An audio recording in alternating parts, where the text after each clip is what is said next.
Akkam jirtu kabajamtoota ilmaan Oromoo qaqqaalii hundi keessanuu nageenyi Rabbii guddaan bakkuma jirtanitti isin haala qabu. Har'as viidiyoo ajaa'ibaa tokko qabadhee isiniif dhufee jira.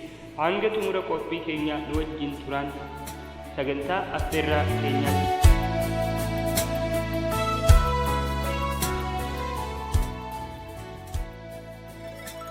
Sagantaan keenya kunis akkamitti akka haxirii yookaan dallaa ofii bareechisuu qaban kan agarsiisuudhaan barataan maqaan isaa Fu'aad Muhammad Amaan jedhamu waan ajaa'ibaa hojjetee hojiin isaa kunis waan nu dinqisiiseef viidiyoo tokko qabannee dhufnee jirra.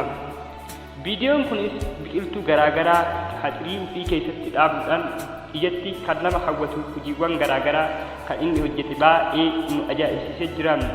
Biqiltuuwwan garaagaraa akka ajaa'ibaatti dhaabee ija nama kan fudhatuu fi kan hawwatu kan ijatti nama bareechisu haxirii ofii yookaan dallaa isaanii akka gaariitti bareechisee waan nu agarsiisee akkuma tasaa osoo deemu itti gorree daawwannee ajaa'iba nutti tanan viidiyoo isaa hojjannee isiniif dhiyeesse.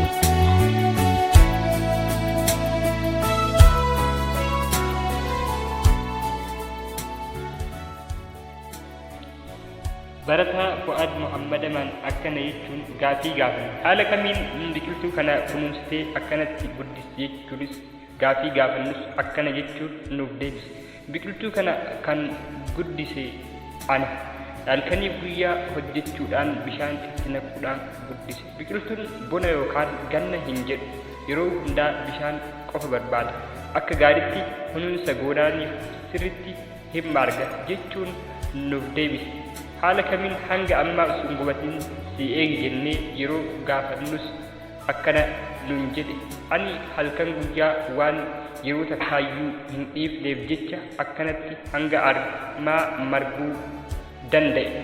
Maalirraa fakkeenya fudhachuudhaan akkanatti guddiste jennees yeroo gaafannu ani YouTube irratti viidiyoowwan garaagaraa kan biqiltuu guddisan argeen laalee achirraas fakkeenya fudhe. Fakkeenya an fudhes uummanni biyya alaa kan faranjootaa ganda yookaan biyya isaanii keessatti yookaan haxirii isaanii keessatti biqiltuuwwan garaagaraa dhaabuudhaan haxirii ofii bareechisa. Anis sanirraa ilaaluudhaan hojii akkasii anis maaliif hin hojjenne jechuudhaan laalee of biratti hojjedhe jechuun nuuf deebise.